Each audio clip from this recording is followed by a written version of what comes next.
Tus padres están aquí con una mujer que luce exactamente igual a ti, susurró mi amiga frenéticamente a través del auricular con absoluto pánico en su voz. La alarmante llamada destrozó mi tranquila tarde apenas unos meses después de que una devastadora colisión vehicular se llevara a mi esposo. Mi nombre es Alicia, una viuda de 30 años que pasó años administrando la logística corporativa junto a mi difunto esposo Santiago, antes de que su repentina muerte me dejara navegando el mundo completamente sola. Inmediatamente descarté la ridícula afirmación explicando que mi familia se encontraba actualmente de vacaciones en Los Cabos. Mi amiga bajó la voz aún más mientras confirmaba que el grupo estaba parado directamente en el mostrador ejecutivo presentando mis documentos de identificación personal. Exigían acceso inmediato para liquidar el fondo de fideicomiso de 360 millones de pesos que Santiago estableció cuidadosamente para mi protección futura. Mi confusión inicial se evaporó al darme cuenta de que la impostora que reflejaba perfectamente mi apariencia solo podía ser mi propia hermana gemela. El dolor paralizante que cargué durante meses fue reemplazado al instante por el frío cálculo que perfeccioné durante mis años negociando contratos corporativos. Instruí a la gerente para que mantuviera la calma por completo mientras configuraba una transacción fantasma controlada que atraparía sus firmas digitales sin liberar ningún capital real. Antes de revelar exactamente lo que vi cuando llegué a esa sucursal bancaria, suscríbanse al canal y díganme desde donde me escuchan, porque constantemente me pregunto cómo reaccionarían ustedes si su propia sangre conspirara para robarles toda su vida. Terminé la llamada sin esperar otra respuesta, tomé las llaves de mi auto de la mesa de caoba y luego salí corriendo por la puerta principal hacia el centro de la ciudad. El tráfico se detuvo por completo a lo largo de la avenida Constitución durante la hora pico de la tarde, obligándome a pasar 20 minutos navegando por calles secundarias antes de estacionar mi vehículo en el callejón detrás de la sucursal principal. Verónica Herrera, la gerente principal de la sucursal que siempre cerraba los cajones de su escritorio con doble llave antes de ponerse de pie, me guió en silencio a través de la entrada del personal. Me guió por un pasillo alfombrado hacia una sala de observación con poca luz que contaba con un espejo espía con vista a los escritorios de servicio ejecutivo. Me acerqué al panel de vidrio para observar la actuación meticulosamente montada que ocurría a escasos 4,5 metros de distancia. Mariana estaba sentada cómodamente en una silla de invitados de cuero, usando mi gabardina beige favorita, mientras proyectaba absoluta confianza al personal bancario. Roberto y Leticia, los padres que nos criaron a ambas en esta misma ciudad, la flanqueaban a cada lado como guardaespaldas devotos protegiendo a una viuda frágil. Mariana copió mi postura exacta cruzando su tobillo izquierdo sobre su rodilla derecha mientras se ajustaba periódicamente el cuello del abrigo prestado. Sostenía una pluma fuente de platino directamente sobre la gruesa pila de formularios de autorización que descansaban sobre el escritorio de caoba. En lugar de irrumpir por la puerta para interrumpir el retiro fraudulento, le indiqué a Verónica que ejecutara la transacción fantasma que discutimos previamente. La gerente de la sucursal escribió varios comandos rápidos en su tableta de seguridad para aislar las cuentas principales del fideicomiso del registro público. Mariana presionó la pluma contra el papel para replicar mi firma personal con una precisión practicada. El monitor de la terminal frente al escritorio ejecutivo mostró un aviso de confirmación verde brillante, indicando que la transferencia parecía completamente exitosa. Roberto exhaló un profundo suspiro de alivio, mientras Leticia le daba unas palmaditas en el hombro a Mariana con genuino orgullo maternal. Recogieron sus documentos de identificación falsificados y caminaron hacia la salida del vestíbulo, creyendo que acababan de asegurar su independencia financiera. Regresé a mi casa vacía una hora más tarde para esperar su inevitable próximo movimiento. Mi teléfono móvil se iluminó sobre la mesa de centro de cristal, mostrando una llamada entrante directamente de Mariana. Acepté la llamada mientras mantenía un patrón de respiración perfectamente nivelado para ocultar cualquier rastro de adrenalina. Me preguntó cómo me sentía hoy, adoptando un tono que rebosaba de preocupación fraternal prefabricada. La indagación casual era una sonda calculada, diseñada para determinar si el banco me había contactado con respecto al retiro masivo de capital. Respondí que los medicamentos recetados me daban somnolencia, agregando que pasé toda la tarde durmiendo en el piso de arriba. El tono de su voz se iluminó de inmediato al escuchar que yo seguía completamente ajena al mundo exterior. Sugirió pasar por la casa más tarde esa misma noche con nuestros padres para traerme algunos víveres frescos. Acepté sin dudarlo antes de terminar la llamada para preparar el ambiente para su llegada. El sonido familiar de los neumáticos aplastando la grava de la entrada me alertó de su presencia justo después del atardecer. Roberto estacionó su sedán de lujo cerca de los escalones delanteros antes de sacar varias bolsas de regalo coloridas de la cajuela. Leticia entró primero al vestíbulo con los brazos extendidos para envolverme en un fuerte abrazo que carecía de cualquier calidez real. Procedieron a describir el hermoso clima tropical que supuestamente disfrutaron durante sus vacaciones en Los Cabos durante las últimas 2 semanas. Mariana se quedó cerca de la puerta, asintiendo a sus historias de viaje inventadas mientras evitaba el contacto visual directo conmigo. Me ofrecía tomar el enorme bolso de cuero de mi madre para colocarlo en el perchero de madera que estaba cerca de las escaleras. Un recibo arrugado de un restaurante del aeropuerto cayó desde el bolsillo lateral desabrochado hasta el piso de madera. Me incliné para recoger el trozo de papel y noté la etiqueta de destino amarilla brillante aún pegada a las asas del bolso. Las fechas de embarque impresas confirmaron que Roberto y Leticia en realidad abordaron el vuelo de regreso desde San José del Cabo temprano esa misma mañana. Mariana no llevaba etiquetas de equipaje porque nunca salió de Monterrey, eligiendo en su lugar quedarse atrás para coordinar la suplantación financiera. Le devolví el recibo a Leticia sin cambiar mi expresión ni reconocer la obvia discrepancia geográfica. Leticia guardó el papel arrugado rápidamente mientras me guiaba hacia el sofá de la sala de estar. Se sentó a mi lado y comenzó a acariciar mi cabello con un ritmo suave que parecía completamente ensayado para esta ocasión específica. Se inclinó más cerca para sugerir que permanecer aislada dentro de esta casa era poco saludable para mi estado mental. Mi madre insistió en que me uniera a la familia para una tranquila cena de domingo en la residencia de Mariana, para ayudarme a cambiar de ambiente. Asentí lentamente para aceptar la invitación a cenar y dejarles creer que su engaño permanecía intacto. La mañana del sábado me encontró sentada directamente frente a Carlos Mendoza en su oficina de abogados en el centro de la ciudad, mientras deslizaba cuidadosamente un dispositivo de microvigilancia magnética en el bolsillo lateral de mi bolso de cuero. Carlos era un especialista en investigación privada y exlitigante corporativo que construyó toda su carrera desmantelando esquemas sofisticados de fraude financiero con absoluta precisión. Pasó 20 minutos probando el rango de frecuencia de audio del transmisor para asegurarse de que cada palabra pronunciada se grabara claramente en su servidor encriptado. Revisamos los parámetros legales exactos requeridos para anular cualquier firma coaccionada antes de que yo saliera de su edificio para prepararme para la próxima actuación en la residencia de mi hermana gemela. La atmósfera dentro del comedor de Mariana el domingo por la noche se sentía sofocante, a pesar del costoso servicio de banquetería y la música clásica que sonaba suavemente desde los altavoces de las esquinas. Roberto y Leticia iniciaron su campaña de manipulación psicológica antes de que siquiera termináramos el primer plato de la comida, intentando deliberadamente distorsionar mi percepción de los eventos recientes. Mi madre se inclinó sobre la pulida mesa de caoba para preguntarme si recordaba la larga conversación que supuestamente habíamos tenido más temprano esa misma mañana con respecto a mis próximas citas médicas. Yo nunca recibí ninguna llamada telefónica de ella esa mañana. Pero entendía perfectamente que desafiar su historia inventada arruinaría la imagen de persona indefensa que esperaban ver.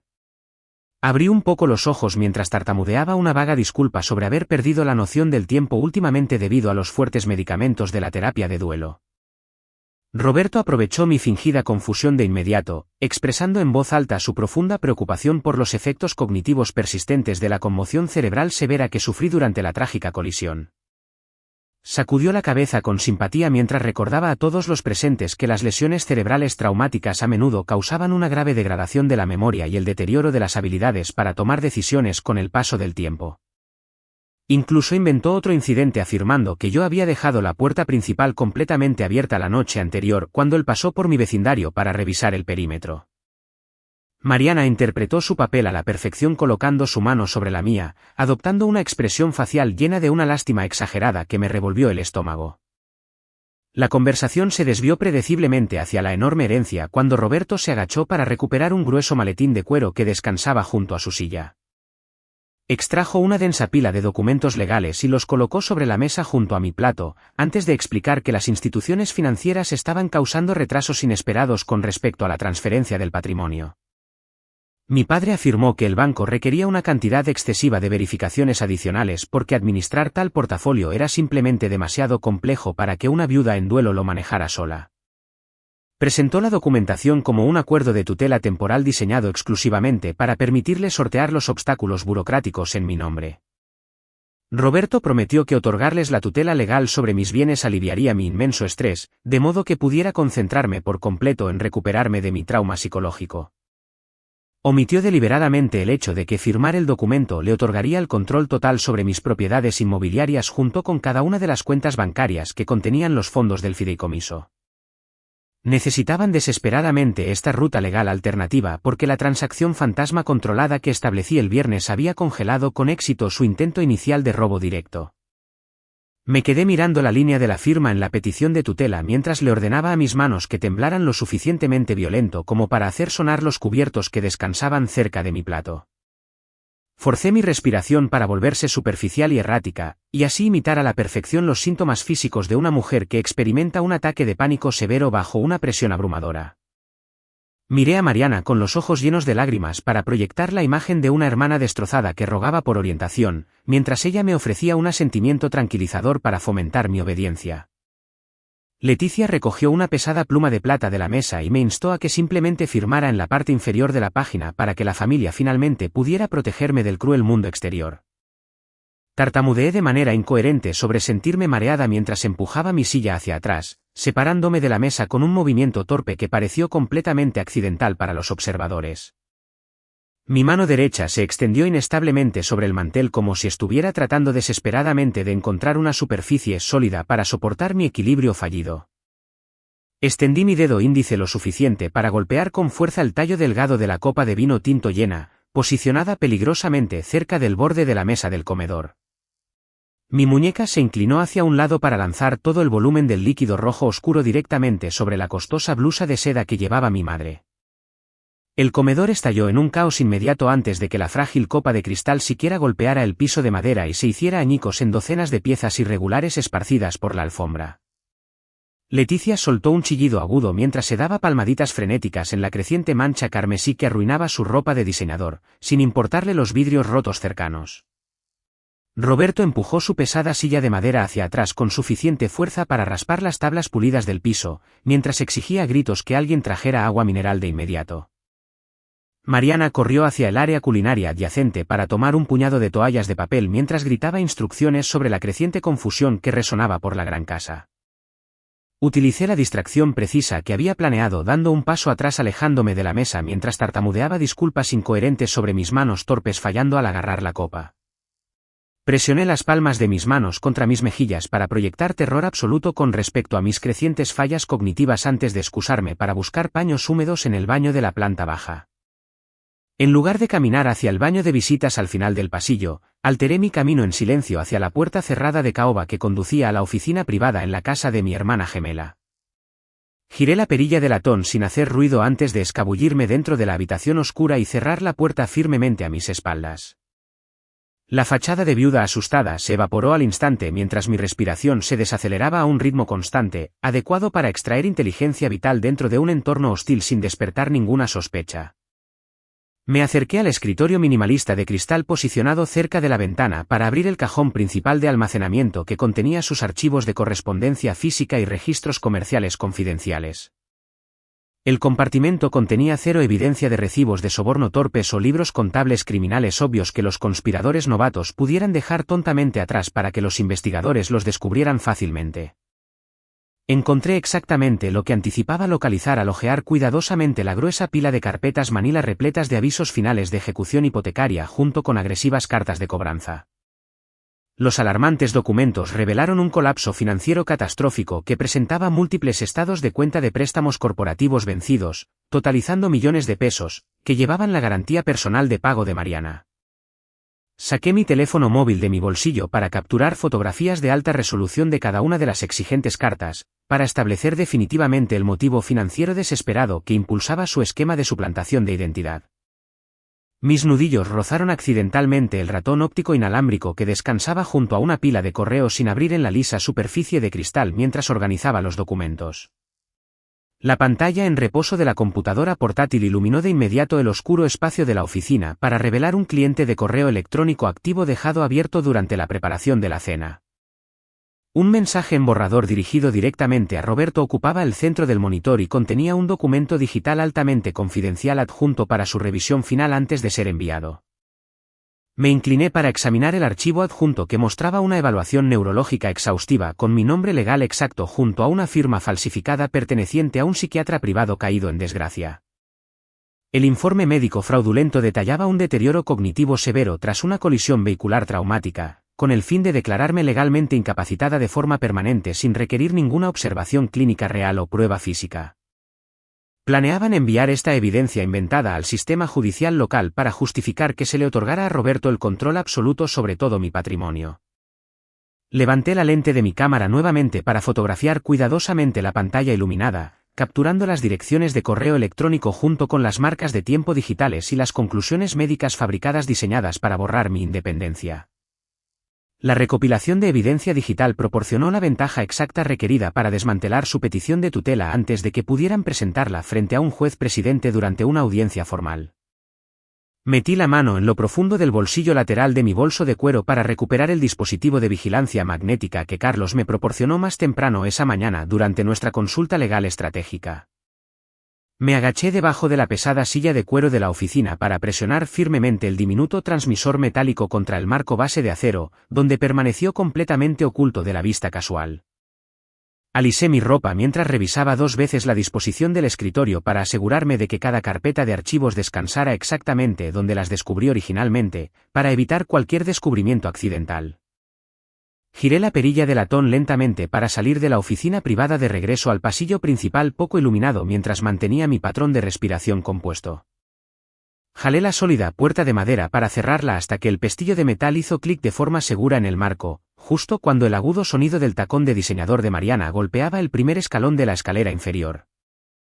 A las 9 de la mañana del lunes, Carlos escribió una compleja contraseña alfanumérica en el teclado de su computadora portátil para abrir el archivo de audio encriptado que acababa de sincronizarse perfectamente desde el servidor en la nube.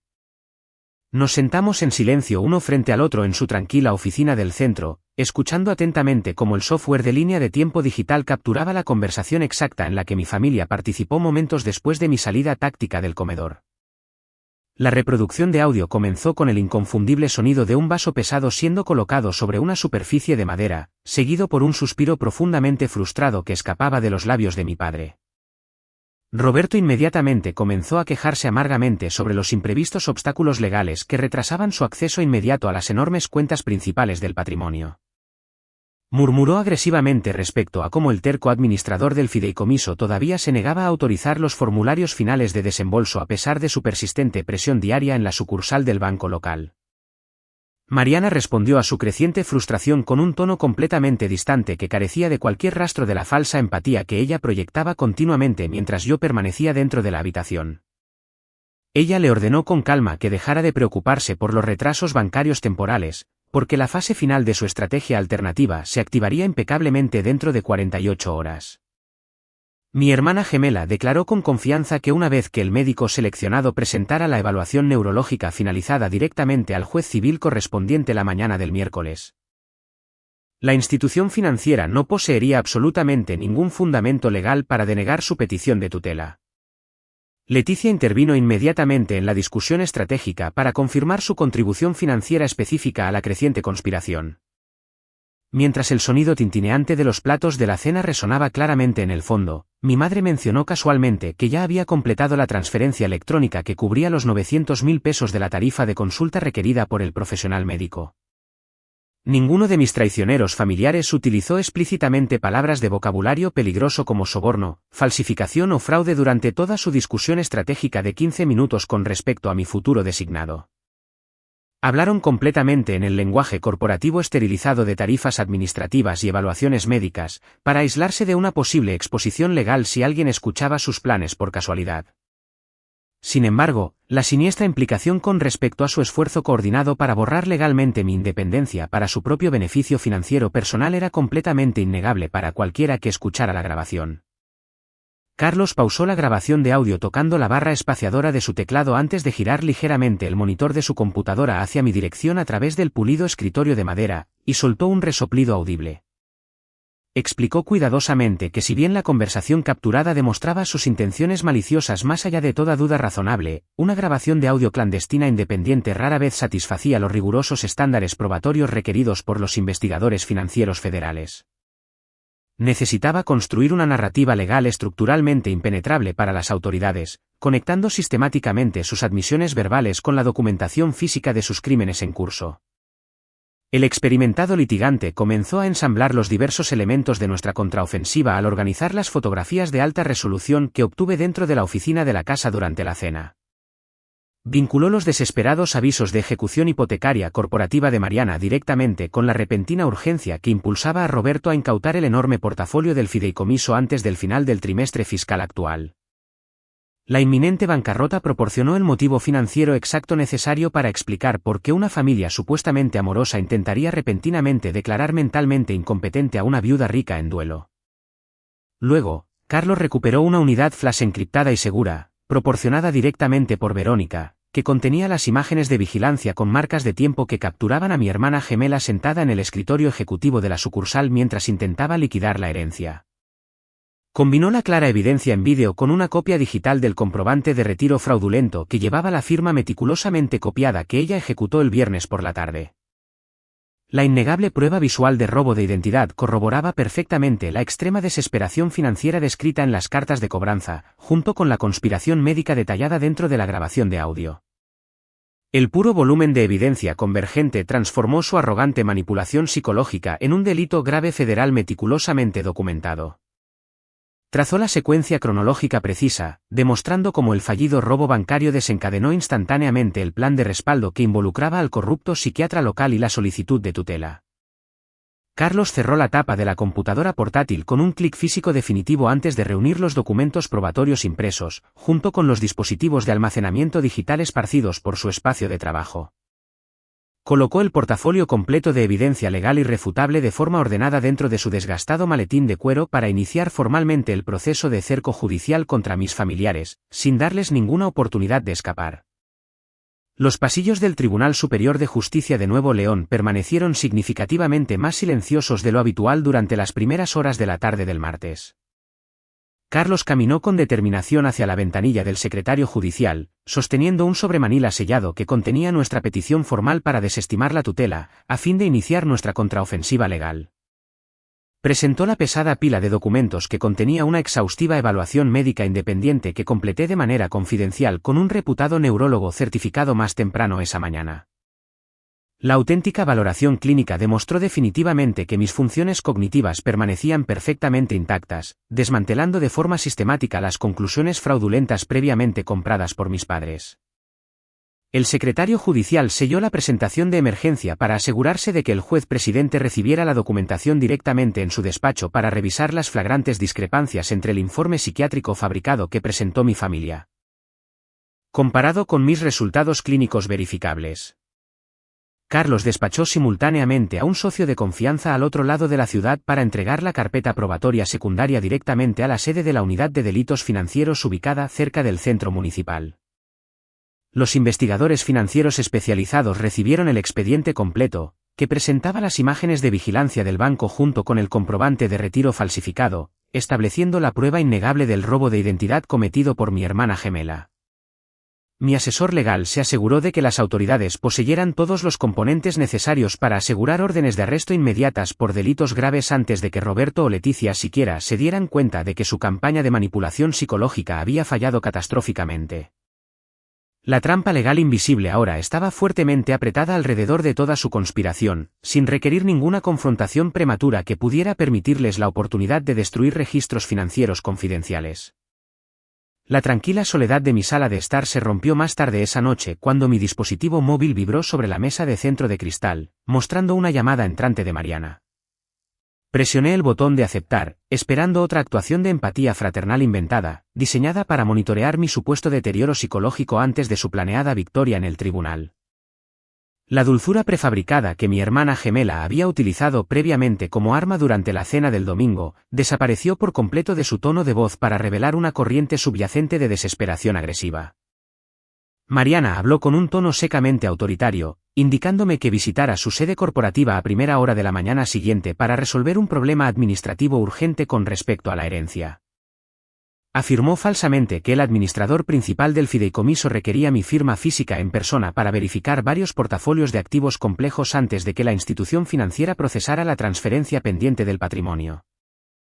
Su repentina exigencia abandonó la cuidadosa ilusión de una familia en duelo que simplemente intentaba proteger a una viuda traumatizada, a favor de la coacción directa para acceder al capital.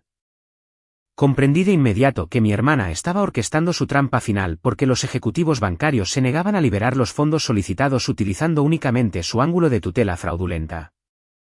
Tenían la intención de acorralarme físicamente dentro de su edificio de oficinas privado, lejos de cualquier testigo público, para forzar mi firma en autorizaciones de transferencia irrevocables bajo severa coacción.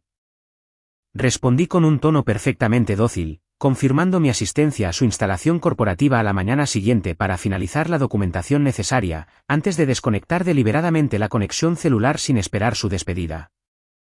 Volví a colocar el dispositivo móvil sobre la mesa antes de caminar lentamente hacia arriba, en dirección a la recámara principal, para prepararme para la confrontación inevitable que me esperaba al amanecer. Abrí las pesadas puertas de madera de mi vestidor para inspeccionar la extensa colección de prendas colgadas a lo largo de los estantes iluminados que abarcaban toda la pared trasera. Mis manos empujaron con fuerza los sombríos suéteres grises junto a la ropa holgada y sin brillo que Roberto prefería específicamente que yo usara, para reforzar visualmente mi supuesta fragilidad mental. Ignoré deliberadamente los colores apagados que utilicé previamente para proyectar con éxito la imagen de una viuda destrozada vagando sin rumbo por la cegadora niebla del dolor aplastante. Me acerqué hacia el extremo más alejado del guardarropa para extraer un impecable traje sastre negro que Santiago halagaba constantemente cada vez que asistíamos juntos a intensas negociaciones corporativas en el pasado. La prenda estructurada representaba la inquebrantable perspicacia comercial que perfeccioné durante años de gestión de logística compleja junto a mi difunto esposo, antes de que la trágica colisión vehicular alterara fundamentalmente mi existencia diaria. Retiré la tela oscura cuidadosamente del gancho de madera antes de colocar el traje meticulosamente sobre los pies de la cama para prepararme para la partida matutina. Pasé el resto de la noche revisando la secuencia precisa de eventos programados para desarrollarse dentro de la sala de juntas de Mariana, mientras esperaba pacientemente a que despuntara el alba sobre el horizonte de la ciudad. El extenso complejo corporativo perteneciente a Mariana, ubicado en los suburbios de Monterrey, presentaba imponentes paneles de vidrio exteriores que reflejaban la luz matutina notablemente fría que daba la bienvenida al miércoles. Noté cómo el lujoso entorno corporativo que ella arrendaba utilizando capital prestado coincidía perfectamente con la ilusión superficial de éxito que intentaba mantener desesperadamente, a pesar de enfrentarse a la ruina financiera total. Caminé a través de las puertas de entrada automáticas corredizas, vistiendo el estructurado traje sastre negro mientras llevaba un delgado portafolio de cuero que contenía las contramedidas legales finalizadas que Carlos había asegurado la tarde anterior. Pasé de largo el mostrador de recepción vacío antes de proceder directamente hacia la sala de conferencias ejecutiva, situada en el extremo más alejado del pasillo administrativo principal. Roberto y Leticia, junto con mi hermana gemela, ya ocupaban las sillas de cuero de primera calidad posicionadas estratégicamente alrededor de la mesa central de caoba, esperando mi llegada programada. La actuación teatral cuidadosamente construida, que retrataba a una familia profundamente preocupada intentando proteger a una viuda traumatizada, se evaporó en el momento exacto en que la pesada puerta de madera se cerró de forma segura a mis espaldas. Mi madre evitó deliberadamente ofrecer cualquiera de sus abrazos físicos prefabricados, mientras Mariana me miraba directamente a la cara, presentando una expresión endurecida completamente desprovista de cualquier afecto fraternal persistente. Roberto omitió todas las cortesías matutinas tradicionales y deslizó inmediatamente un denso documento de autorización de transferencia de activos de varias páginas a través de la superficie pulida, hasta que la línea de la firma descansó directamente debajo de mis manos. Roberto sacó una costosa pluma fuente de su bolsillo del pecho, colocando el instrumento de escritura deliberadamente sobre el acuerdo de transferencia para intensificar las tácticas de intimidación silenciosa que perfeccionó durante décadas. Me recordó cómo el banco actualmente había congelado todas las transacciones pendientes, haciendo de esta autorización en particular el único mecanismo absoluto capaz de liberar los fondos de la herencia hacia sus cuentas de administración designadas. Inclinó su cuerpo hacia adelante, apoyando pesadamente ambos codos sobre la mesa, antes de afirmar con confianza que su petición de tutela presentada casi seguramente iba a recibir la aprobación absoluta por parte del juez presidente correspondiente. Continuó su calculado asalto verbal afirmando que su asesor legal contratado les aseguró que la próxima decisión del tribunal seguía siendo meramente una formalidad administrativa, sin ningún obstáculo procesal real que requiriera mi presencia. Roberto bajó significativamente su tono de voz para emitir su ultimátum psicológico final, revelando que un equipo de evaluación de salud mental contratado de forma privada esperaba pacientemente dentro de la oficina secundaria adyacente. Explicó con precisión cómo estos profesionales médicos contratados estaban completamente listos para iniciar una retención psiquiátrica involuntaria, autorizando el transporte inmediato en ambulancia a un centro conductual seguro si yo me negaba a ejecutar voluntariamente los documentos de transferencia financiera en ese mismo instante. Mantuve un contacto visual perfecto e ininterrumpido con mi padre mientras permitía que una sonrisa genuinamente fría se formara en mi rostro por primera vez desde que la devastadora colisión vehicular alterara fundamentalmente mi existencia. Lentamente, saqué mi dispositivo móvil de mi bolsillo del traje antes de colocar la carcasa de metal deliberadamente en el centro de la mesa de conferencias para asegurarme de que los altavoces internos apuntaran hacia su dirección. Mi pulgar presionó firmemente el icono de reproducción digital para proyectar la grabación de audio de vigilancia cristalina que presentaba su insensible discusión estratégica con respecto a la evaluación médica inventada, junto con la tarifa de consulta de 900.000 pesos. La grabación sin editar continuó reproduciéndose en voz alta, exponiendo a Mariana quejándose amargamente de las urgentes deudas corporativas que amenazaban su libertad antes de exigirle a Roberto que finalizara la extracción de activos antes del fin de semana. Roberto perdió rápidamente el color de confianza de sus mejillas mientras su propia voz grabada resonaba con fuerza contra las paredes de vidrio de la oficina, detallando su metodología precisa para tomar el control sobre el enorme fondo fiduciario principal. Leticia se cubrió la boca usando ambas manos temblorosas mientras escuchaba su propia voz grabada, confirmando casualmente la transferencia electrónica ilícita que ejecutó para compensar al corrupto psiquiatra local.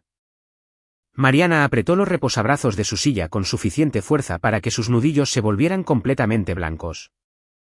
Mientras procesaba la catastrófica comprensión de que yo había orquestado en secreto mi propia operación de vigilancia directamente dentro de su espacio de trabajo privado en casa.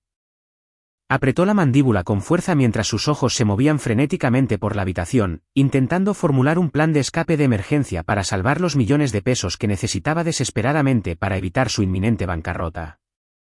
Simultáneamente, extraje los documentos legales sellados oficialmente de mi portafolio de cuero, antes de soltar el aviso definitivo de desestimación de tutela directamente sobre la línea de firma de su fraudulento acuerdo de transferencia. El mandato judicial irrefutable neutralizó por completo su ventaja psicológica al validar legalmente mi absoluta independencia cognitiva, al mismo tiempo que exponía su engaño psiquiátrico coordinado directamente a las más altas autoridades legales que operaban dentro del Estado. Permanecí en completo silencio mientras observaba sus mentes desesperadas luchar por comprender cómo la viuda vulnerable y en duelo a la que atacaron sistemáticamente se las arregló para construir una trampa legal ineludible alrededor de toda su conspiración. Mi silencio estratégico los obligó a sentarse impotentes dentro de la atmósfera asfixiante, mientras la innegable realidad de su exposición criminal desmantelaba lentamente la arrogante confianza que llevaban consigo al entrar al edificio.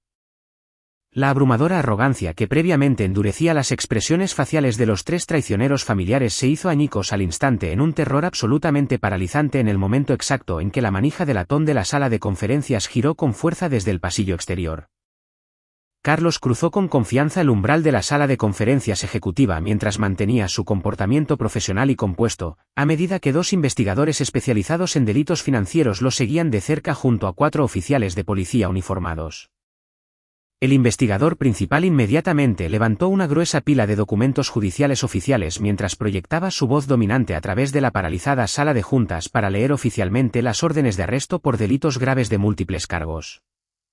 Los exhaustivos cargos criminales incluían explícitamente robo de identidad coordinado, junto con fraude financiero generalizado y la falsificación deliberada de registros médicos confidenciales, diseñados específicamente para manipular el sistema judicial.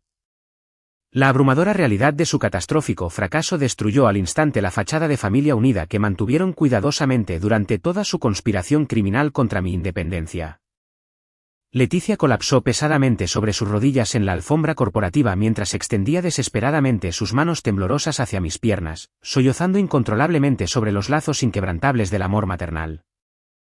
Mi madre rogó implacablemente por misericordia mientras inventaba excusas patéticas con respecto a cómo ella solo participó en el esquema psiquiátrico fraudulento porque mi padre prácticamente la obligó a cumplir.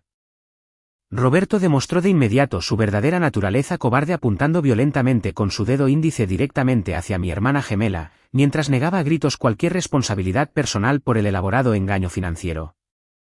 Les dijo frenéticamente a los oficiales de arresto que Mariana había orquestado toda la operación de robo de identidad porque sus entidades corporativas enfrentaban una inminente bancarrota, mientras que él simplemente intentaba proteger los activos familiares de los acreedores externos. Mariana reaccionó a su inmediata traición gritando crueles blasfemias a nuestro padre mientras agitaba violentamente los brazos contra los oficiales uniformados que intentaban asegurar sus muñecas a la fuerza por la espalda. La sala de juntas profesional se transformó rápidamente en un espectáculo caótico que presentaba a 3 traicioneros familiares destruyéndose ansiosamente entre sí en un intento desesperado por evitar las inminentes sentencias en una prisión federal. Me quedé mirando el patético espectáculo que se desarrollaba sobre el costoso piso sin sentir una sola onza de tristeza o arrepentimiento con respecto a la inminente destrucción de sus cómodas vidas. Leticia extendió la mano una vez más mientras suplicaba en voz alta que recordara las décadas que pasamos juntos como familia, antes de que yo diera un paso deliberado hacia atrás para alejarme por completo de su agarre físico.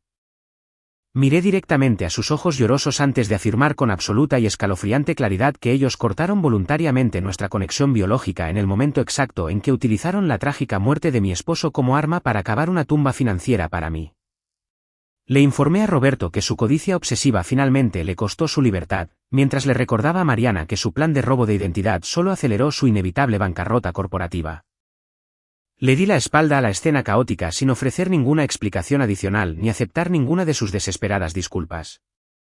Caminé con determinación por el largo pasillo administrativo, mientras los pesados chasquidos metálicos del cierre de las esposas resonaban fuertemente detrás de mis pasos para señalar la terminación absoluta de mi tóxica dinámica familiar. Pasaron varios meses antes de que el sistema judicial concluyera permanentemente el extenso caso penal al sentenciar a Roberto, junto a Leticia y Mariana, a largas condenas dentro de instalaciones correccionales federales. Luego de sus rápidas declaraciones de culpabilidad para evitar juicios públicos, el administrador principal designado del fideicomiso aseguró oficialmente la enorme herencia que Santiago había establecido cuidadosamente, implementando rigurosos y nuevos protocolos de seguridad para eliminar por completo cualquier vía potencial de interferencia futura no autorizada.